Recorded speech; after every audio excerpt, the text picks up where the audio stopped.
আসসালামু আলাইকুম, স্বাগত জানাচ্ছি আরটিভি সকালের সংবাদে। আপনাদের সঙ্গে আছি আমি ফাহমিদা সালাম।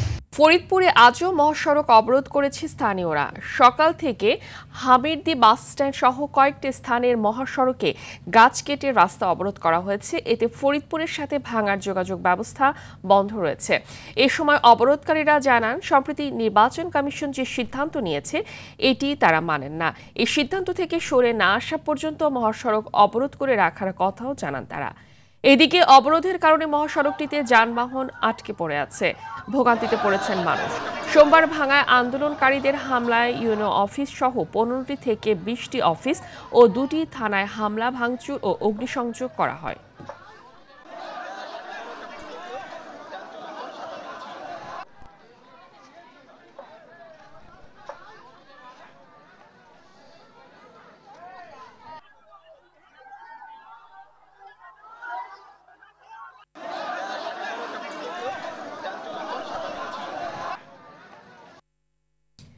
রাজশাহী বিশ্ববিদ্যালয় কেন্দ্রীয় ছাত্র সংসদ নির্বাচনে প্রচার চালাচ্ছেন প্রার্থীরা।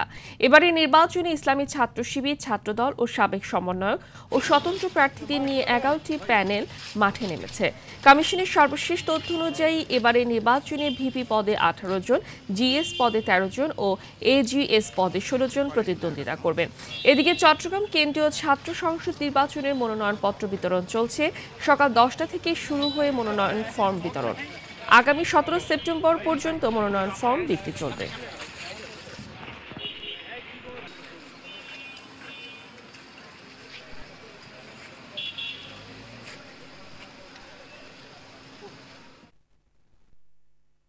রাজশাহী বিশ্ববিদ্যালয় কেন্দ্রীয় ছাত্র সংসদ নির্বাচনের প্রচার চালাচ্ছেন প্রার্থীরা। এই বিষয়ে আরো জানাতে রাজশাহী থেকে যুক্ত হচ্ছেন সহকর্মী মুস্তাফিজ রকি। প্রার্থীরা প্রচারের ক্ষেত্রে কি ধরনের প্রতিশ্রুতি দিচ্ছেন?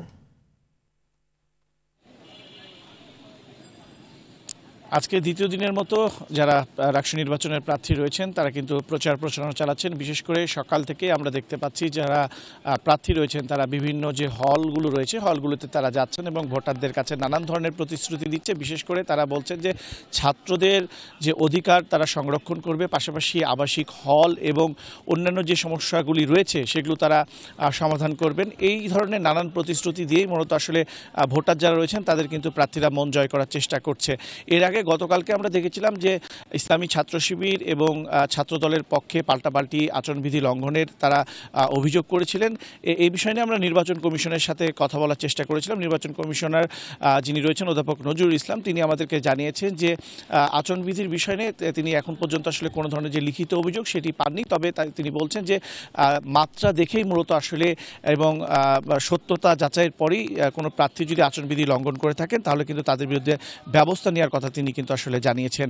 এছাড়াও আমরা দেখতে পাচ্ছি যে বিভিন্ন যে সমস্ত স্বতন্ত্র প্রার্থী যারা রয়েছেন এবং তাদের যে সমর্থকরা রয়েছেন তারা কিন্তু বিশেষ করে বিশ্ববিদ্যালয়ের হলসহ যে সমস্ত গুরুত্বপূর্ণ স্থানগুলি রয়েছে যেগুলোতে আসলে শিক্ষার্থীদের সরব উপস্থিতি থাকে সেগুলোতে তারা যাচ্ছেন এবং তাদের যেই প্রতিশ্রুতি বা ভোটারদের যে মন জয় করতে যে সমস্ত কথাগুলি থাকে তারা কিন্তু আসলে সেই কথাগুলি তাদের সামনে আসলে তুলে ধরছেন।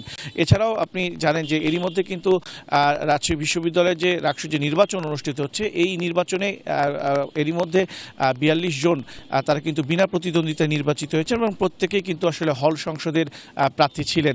এছাড়াও আমরা যেটি আসলে জেনেছি যে এখন পর্যন্ত আসলে 11টি প্যানেল ঘোষণা করা হয়েছে। এর মধ্যে পূর্ণাঙ্গ প্যানেল শুধুমাত্র ইসলামী ছাত্র শিবির এবং ছাত্রদলই তারা ঘোষণা করেছেন। বাদবাকিগুলো আসলে যে সমস্ত প্রার্থী রয়েছেন তারা কিন্তু এখনো পূর্ণাঙ্গ প্যানেল ঘোষণা করতে পারেনি।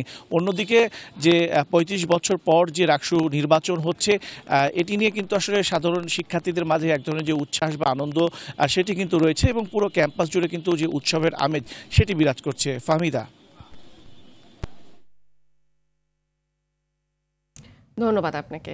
টানা বৃষ্টি ও ভারত থেকে আসা পাহাড়ি ঢলে প্লাবিত লালমনিরহাটের তিস্তা তীরবর্তী অন্তত 12টি গ্রাম। পানিবন্দী হয়ে পড়েছে অন্তত 5,000 মানুষ, তলিয়ে গেছে রাস্তাঘাট, আমনের ফসল ও বাড়িঘর। আগামী দুদিন তিস্তার পানি বিপদসীমার উপর দিয়ে প্রবাহিত হতে পারে বলে জানিয়েছে পানি উন্নয়ন বোর্ড। লালমনিরহাট প্রতিনিধি মিজানুর রহমান মিজানের পাঠানো তথ্যচিত্রে বিস্তারিত জানাচ্ছেন সাকিব আল হাসান।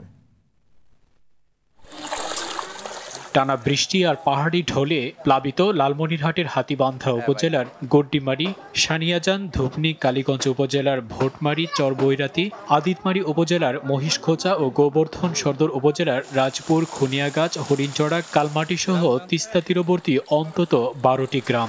এতে পানিবন্দী 5,000 মানুষ। তলিয়ে গেছে আমনের ক্ষেত, নষ্ট হচ্ছে আগাম সবজি। খেত খেলা ব্যাপার ধ্বংস হয়ে গেল, ঘর ভাঙিয়ে মেরেছি। পোশাক নিয়ে তো বিকেলে সমস্যা নিয়ে চলাফেরা করা খুব কষ্ট। আমার কাপড় চোপনে গা ভাসি যাই, ও উপে চাষি কাপড় চাষি আর তোমার মাল পানি অতি উঁচিয়ে দিয়ে বেড়ান। স্যানিটাইজেশন ব্যবস্থা ভেঙে পড়ায় বেড়েছে ডায়রিয়া সহ নানা রোগবালাই। মানুষের পাক করা, খাওয়া দাওয়া, চলাফেরা অনেক সমস্যা। 2-3 কি গাড়ি সেও খেয়া যাওয়া আছে। তীব্র স্রোতে ঝুঁকিপূর্ণ এলাকায় দেখা দিয়েছে ভাঙনের শঙ্কা। পানি নামার সাথে সাথে কোথাও যদি আমাদের ভাঙন অধিক প্রবণ আকার ধারণ করে, তাহলে আমরা ঊর্ধ্বতন দপ্তরের অনুমতি সাপেক্ষে জিও ব্যাগ বালি ভর্তি করে ভাঙন প্রশমন করার চেষ্টা করব। বানভাসীদের পুনর্বাসনে তালিকা হচ্ছে বলে জানিয়েছেন উপজেলা নির্বাহী কর্মকর্তা। তো আমাদের পূর্ণ প্রস্তুতি আছে। যদি পানি খুব বেশি হয় তখন আমরা তাদেরকে আশ্রয় কেন্দ্র এবং পরবর্তী ত্রাণ সহ অন্যান্য ব্যবস্থা করতে পারবে। এক্ষেত্রে আমি মাননীয় জেলা প্রশাসক স্যারের সাথেও কথা বলেছি। স্যার বলেছেন খোঁজখবর রাখতে বলছেন, যদি প্রয়োজনে আমরা পরবর্তী ব্যবস্থা নিতে পারবো। পুনর্বাসনের পাশাপাশি বন্যা প্রতিরোধে স্থায়ী সমাধান দাবি এলাকাবাসীর। সাকিব আল হাসান, RTV। কয়েকদিনের একটানা প্রবল বর্ষণে বরগুনার পাথরঘাটার জনজীবন বিপর্যস্ত এবং আমন ধানের বীজতলার ব্যাপক ক্ষতি হয়েছে। ভেসে গেছে আউশের পাকা ধান, নষ্ট হয়েছে শীতকালীন সবজির আগাম আবাদ। সব হারিয়ে দিশেহারা হয়ে পড়েছেন কৃষকরা। বর্ষার পানিতে বারবার বীজতলা নষ্ট হওয়ায় আমন ধানের চারা সংকটেও পড়েছে এই অঞ্চলের অনেক কৃষক। বরগুনা থেকে তাওহিদুল ইসলাম শুভর পাঠানো তথ্যচিত্রে আরও জানাচ্ছেন আবরার মাহি। পাথরঘাটায় নিম্নচাপের কারণে আমন ধানের বীজতলার ব্যাপক রকমের ক্ষতি হয়েছে। সদর ইউনিয়ন, কালমেঘা, কাঁঠালতি, রাহানপুর সহ বিভিন্ন এলাকায় এবছর অতিবৃষ্টির কারণে কৃষকরা ইরি ধান চাষ করতে পারেননি। এবছর যেমন ছিল বৃষ্টি, তেমনই আবার রোদের তাপ, যার ফলে কৃষকরা সারাদিন মাঠে কাজ করতেও পারছে না সঠিকভাবে। সরকারিভাবে আর্থিক সহায়তার দাবি তাদের। কষ্ট হইতেছে, আমাদের কোনো বীজ পেরা রোয়া পারা নাই, রিপুতি ধরে নষ্ট হয়ে যাইতেছে। এবছরের মতো রোদের তাপ আর কোনো বছর হয় না, পিটপুট কালো হয়ে গেছে পুরজিয়া। রিপুর আক্রান্ত খুবই বেশি, তারপর দেখা যাচ্ছে যে রোদের তাপমাত্রাও খুব বৃদ্ধি পাচ্ছে। 5-6 দিন পর পর ঔষধ দেওয়া লাগে, জনমের মতো রিপু, কিন্তু আমরা ব্যর্থ, মানে ঔষধ কিনতে পারতেছি না। সরকার কাছে আবদার যেন আমাকেও কিছু সাহায্য করে। তবে উপজেলা কৃষি কর্মকর্তা জানান, আবহাওয়া ভালো হওয়ায় মাঠ পর্যায়ে কৃষকদের কার্যক্রম চলমান রয়েছে এবং আমন আবাদের লক্ষ্যমাত্রা অর্জন সম্ভব হবে। ইতিমধ্যে আমাদের প্রায় 15,000 হেক্টর জমিতে আমাদের আমন আবাদ সম্পন্ন হয়েছে। তো আমাদের প্রায় 90% জমি চাষের আওতায় আসছে এবং এখন আবহাওয়া ভালো আছে এবং কৃষকরা মাঠ পর্যায়ে কাজ চলমান রয়েছে কৃষকদের, এবং আমরা আশাবাদ ব্যক্ত করতেছি যে আগামী 1 সপ্তাহের মধ্যে আমাদের যে লক্ষ্যমাত্রা রয়েছে সেটা আমরা সম্পূর্ণ করতে সক্ষম হব। আবরার মাহি, RTV। কুড়িগ্রামে তীব্র সার সংকটে ব্যাহত হচ্ছে আমন ও সবজি চাষ। সংকটের সুযোগ নিয়ে বাড়তি দামে সার বিক্রি করছে ব্যবসায়ীরা। তবে কৃষি বিভাগ বলছে, চাহিদা অনুযায়ী সার থাকলেও কৃত্রিম সংকট তৈরি করছে কিছু অসাধু ব্যবসায়ী। কুড়িগ্রাম থেকে আব্দুল কুদ্দুস চঞ্চলের পাঠানো তথ্যচিত্রে বিস্তারিত জানাচ্ছেন সাকিব আল হাসান।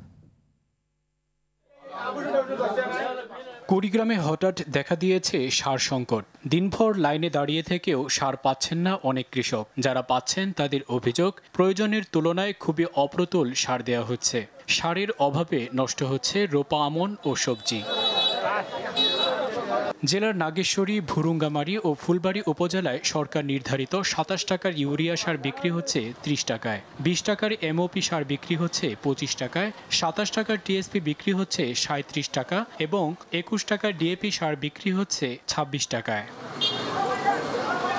ডিলারদের গুদামে পর্যাপ্ত সার থাকলেও কৃষকদের সরবরাহ না করে কৃত্রিম সংকট তৈরির অভিযোগ কৃষকদের। এখন আমরা কৃষক লোক, আমাদের সারের দরকার। বাবা আমাকে একটা বস্তা দাও, বলে আধা মণ সার দেওয়া যাবে, পরে লাস্টের বেলা তাও সার দেয়নি।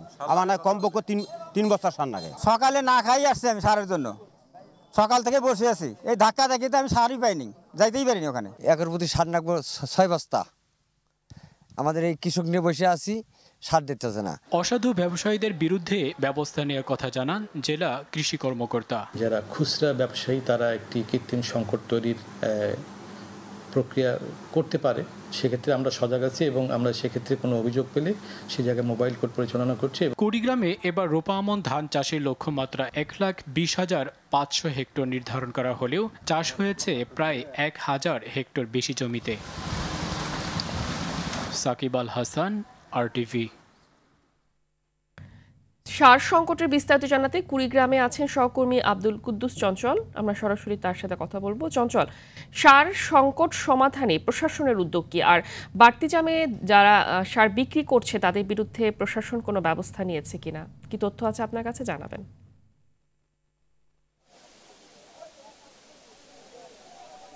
হামিদা, আপনাকে জানিয়ে রাখছি যে কুড়িগ্রামে কিন্তু প্রথম দিক রোপা আমন চাষের প্রথম দিক থেকেই কিন্তু ডিএপি সারের সংকট ছিল, কিন্তু এখন কিন্তু সেটি কিন্তু ইউরিয়া সার পর্যন্ত গড়িয়েছে। এখন কিন্তু কৃষকদের যেটি কথা সেটি হচ্ছে যে এই সার সংকটের কারণে কিন্তু তারা সার পাচ্ছেন না, দীর্ঘক্ষণ ডিলার পয়েন্টে লাইন দিয়েও তারা সার পাচ্ছে না, অনেকে খালি হাতে ফিরে যাচ্ছে। আপনাকে যদি একটু দেখাতে চাই, আমি রয়েছি নাগেশ্বরী উপজেলার কচাকাটা বাজারের একটি ডিলার পয়েন্টে। এখানে সকাল থেকেই কিন্তু কৃষকরা এই ডিলার পয়েন্টে ভিড় জমাচ্ছে সারের জন্য। দেখতে পাবেন, যদি ক্যামেরায় দেখানো যায় দেখতে পারবেন অসংখ্য মানুষ কৃষক কিন্তু এখানে জড়ো হয়েছে এবং লাইন দিয়ে তারা কিন্তু সার নেওয়ার চেষ্টা করছে। তবে কৃষকদের অভিযোগ রয়েছে, যেখানে যাদের দরকার 1 বস্তা সেখানে তারা পাচ্ছেন 10 কেজি, যাদের দরকার হচ্ছে 2-3 বস্তা তারা পাচ্ছেন 15 থেকে 20 কেজি। তো এই স্বল্প সার দিয়ে কিন্তু তাদের কোনো প্রকার কাজে আসছে না। এখন কিন্তু সার দেওয়ার উপযুক্ত সময়, এই সময় যদি সার দিতে না পারে তাহলে কিন্তু তারা কিন্তু অনেকটাই আবাদ যেটা ফলন সেটি কিন্তু কম হওয়ার সম্ভাবনা রয়েছে। তো আরেকটি বিষয় রয়েছে, আপনাকে জানিয়ে রাখছি যে প্রশাসন ইতিমধ্যে কিন্তু এই আমাদেরকে যেটি বলেছে যে সার কিন্তু পর্যাপ্ত পরিমাণ রয়েছে, তবে এটি ধীরে ধীরে নিতে হবে কৃষকদের। আরেকটি বিষয় হচ্ছে অসাধু ব্যবসায়ীরা কিন্তু এই সার সংকটকে কাজে লাগিয়ে সারের কিন্তু চড়া মূল্যে তারা বিক্রি করছে। আমরা খোঁজখবর নিয়ে দেখেছি যে 1 বস্তা ইউরিয়া সার যেটি 50 কেজি সেটি কিন্তু 1800 থেকে 2000 টাকা পর্যন্ত বিক্রি করতে দেখা গেছে এবং ডিএপি কিন্তু 2200 থেকে 2500 টাকা বিক্রি করতে দেখা গিয়েছে। প্রশাসন ইতিমধ্যে কিন্তু বিভিন্ন জায়গায় অভিযান পরিচালনা করেছে এবং ভ্রাম্যমাণ আদালতে ভুরুঙ্গামারীতে 2 লাখ এবং নাগেশ্বরীতে কিন্তু 50,000 টাকা জরিমানা করেছে অসাধু ব্যবসায়ীদের। তো কৃষকরা মনে করেন অতি সত্বর এই সার সংকট কেটে যাবে। তো ফাহমিদা, এই ছিল আমার কাছে কুড়িগ্রামের সার সংকট নিয়ে সর্বশেষ খবরাখবর।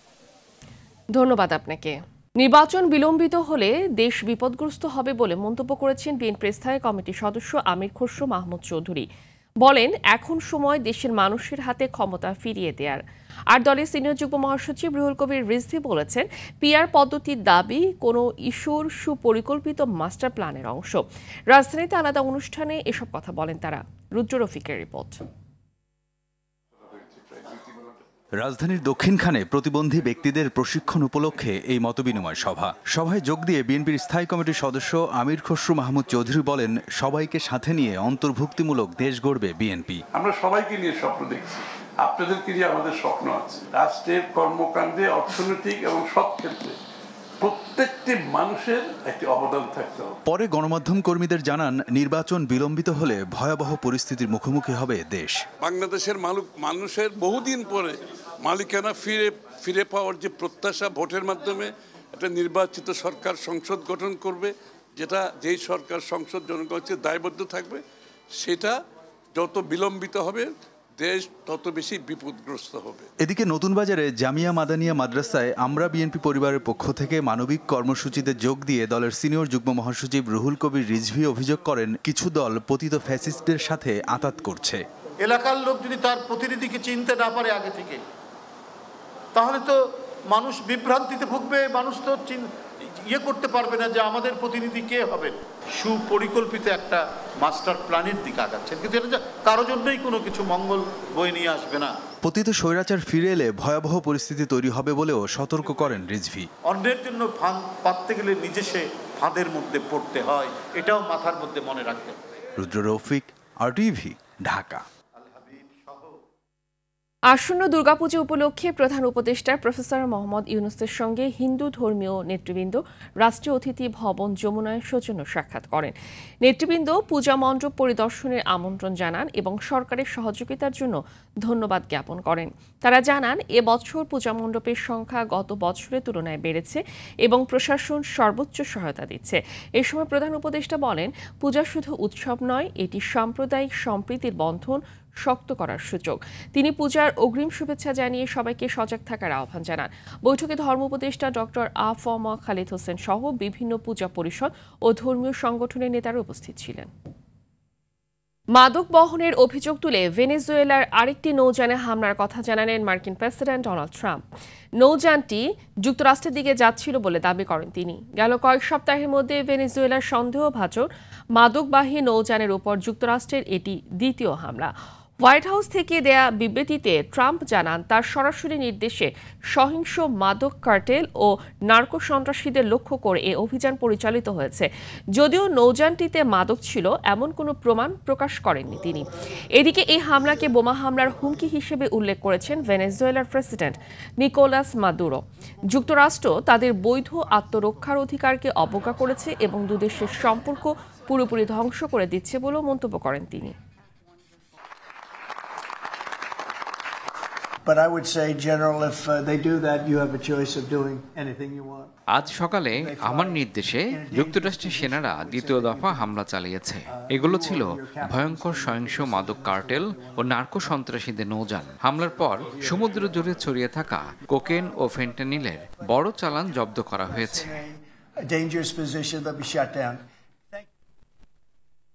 কাতারে ইসরায়েলের হামলার পর নড়ে চড়ে বসেছে মুসলিম দেশগুলো। এবার ইসরায়েলের সঙ্গে কূটনৈতিক ও অর্থনৈতিক সম্পর্ক পুনর্বিবেচনা এবং দেশটির বিরুদ্ধে আইনি প্রক্রিয়া শুরুর আহ্বান জানালেন আরব ও মুসলিম দেশের নেতারা। দোহায় আরব ও মুসলিম দেশগুলোর শীর্ষ নেতাদের জরুরি বৈঠক শেষে এই আহ্বান জানানো হয়। এই প্রস্তাব এমন এক সময় দেয়া হলো যখন মার্কিন পররাষ্ট্রমন্ত্রী ইসরায়েল সফর করছেন। আরও জানাচ্ছেন ইমরান হাসান। আরব লীগ ও ইসলামী সহযোগিতা সংস্থা ও ওআইসির এই যৌথ বৈঠকে প্রায় ৬০টি দেশ অংশ নেয়। গেল সপ্তাহে যুক্তরাষ্ট্রের প্রস্তাবিত নতুন যুদ্ধবিরতির প্রস্তাব নিয়ে দোহায় হামাস নেতাদের বৈঠক চলাকালে বিমান ও ড্রোন হামলা চালায় ইসরায়েল। এই হামলার প্রতিক্রিয়ায় সোমবার জরুরি সম্মেলনটির আহ্বান করেছিল কাতার। এ সময় গাজায় চলমান ইসরায়েলি আগ্রাসন রোধে সব ধরনের আইনি ও কার্যকর পদক্ষেপ গ্রহণ করতে সব দেশের প্রতি আহ্বান জানানো হয়। এছাড়া সম্মেলন শেষে ইসরায়েলের সঙ্গে কূটনৈতিক ও অর্থনৈতিক সম্পর্ক পুনর্বিবেচনার কথাও বলা হয় যৌথ বিবৃতিতে। কাতারের সঙ্গে ঘনিষ্ঠ উপসাগরীয় দেশ সংযুক্ত আরব আমিরাত ও বাহরাইন সহ জর্ডান, মিশর এবং মরক্কো এরই মধ্যে ইসরায়েলকে স্বীকৃতি দিয়েছে। এসব দেশও এই সম্মেলনে অংশ নেয়, যদিও এর মধ্যে ইউএই, বাহরাইন এবং মরক্কোর শীর্ষ নেতারা সম্মেলনে অংশ নেননি। এই 5টি দেশের মধ্যে মিশর ও জর্ডান আগেই ইসরায়েলকে স্বীকৃতি দিয়েছিল। বাকি 3টি দেশ 5 বছর আগে যুক্তরাষ্ট্রের মধ্যস্থতায় হওয়া আব্রাহাম চুক্তির মাধ্যমে ইসরায়েলকে স্বীকৃতি দেয়। কাতারের এই সম্মেলনে এসব দেশের নেতারা অংশ না নিয়ে ঊর্ধ্বতন প্রতিনিধি পাঠিয়েছে। এদিকে ইসরায়েল সফরে থাকা মার্কিন পররাষ্ট্রমন্ত্রী মার্কো রুবিও জেরুজালেমে বলেছেন, ইসরায়েলের হামাস নির্মূলের লক্ষ্য পূরণে যুক্তরাষ্ট্রের দৃঢ় সমর্থন অব্যাহত থাকবে। কাতারে ইসরায়েলের হামলার পর উপসাগরীয় অঞ্চলের গুরুত্বপূর্ণ মিত্রদের সঙ্গে ওয়াশিংটনের টানাপোড়েন তৈরি হয়েছে বলে মনে করেন মধ্যপ্রাচ্য বিশেষজ্ঞরা।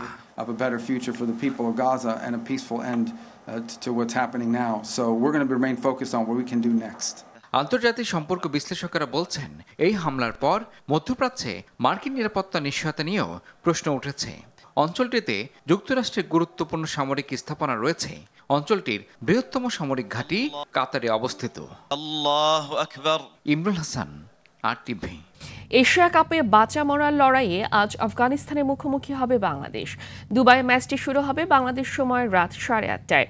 এই ম্যাচ হারলেই বাড়ি ফিরতে হবে লিটন হৃদয়দের, তবে জিতলে বেঁচে থাকবে সুপার 4-এ ওঠার আশা। আতিকুল ইসলাম শাকিলের রিপোর্টে বিস্তারিত।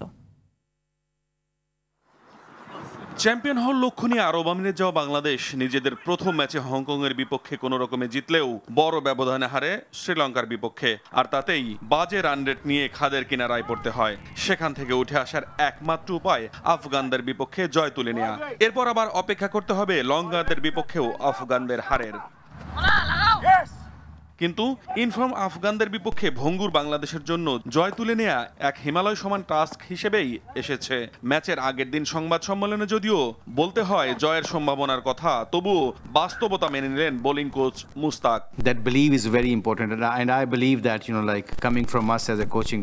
ওরা অভিজ্ঞতায় অনেক এগিয়ে, তবে আমাদের বিশ্বাস রাখতে হবে সুপার 4-এ খেলার। সে বিশ্বাস খেলোয়াড়দের মাঝেও জাগিয়ে তুলতে হবে। আমাদের শক্তির দিক মিতব্যয়ী বোলিং, সে শক্তির জায়গা মনে রেখেই এগোবো আমরা। You have that bowling unit in Bangladesh which is you can defend that target. তবে মিতব্যয়ী বোলারদের কাজে লাগিয়ে ম্যাচ জিততে আবার প্রয়োজন হবে স্কোরবোর্ডে রান, যেটি আসলে মূল চিন্তার বিষয় বাংলাদেশের জন্য। 2 ম্যাচে ব্যাটারদের হতশ্রী পারফরম্যান্সে আশান্বিত হতে দিচ্ছে না ভক্ত সমর্থকদের। দুশ্চিন্তা ছাপিয়ে বাংলাদেশ রেসে টিকে রইবে নাকি সব চিন্তার অবসান ঘটিয়ে আরেকবার শূন্য হাতে বাড়ি ফিরবে, সেটি এখন দেখার প্রতীক্ষায় দেশের ক্রিকেট প্রেমীরা। আতিকুল ইসলাম শাকিল, RTV। সকালের সংবাদ এই পর্যন্তই। মধ্যাহ্নের সংবাদ দুপুর 12টায় দেখার আমন্ত্রণ রইল। ধন্যবাদ সবাইকে।